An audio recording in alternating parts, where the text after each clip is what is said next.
Una noche tuve una visión que mientras dormía me envolvió, y en mi mente la semilla de un porqué va creciendo en el sonido del silencio. En mis sueños caminé, por estrechas calles fui,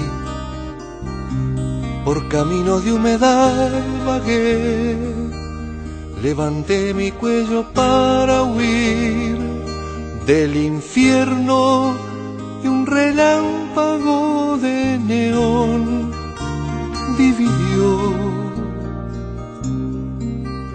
a la noche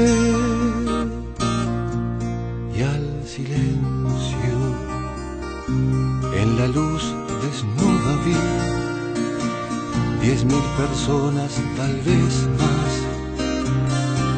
Esa gente hablaba sin hablar, esa gente oía sin sentir, escribían canciones que después cantarán. Otras voces del silencio. Dije, tontos no sabrán que el silencio es como el mal. Mis palabras pueden ayudar y mis brazos los sabrán guiar. Mis palabras fueron eco de la lluvia y del viento, y fueron eco del silencio.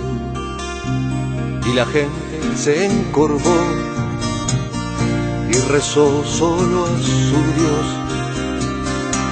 Un letrero iluminó después, una frase se quedó en mi piel. Los profetas han escrito en los muros, en las paredes y en el sonido del silencio.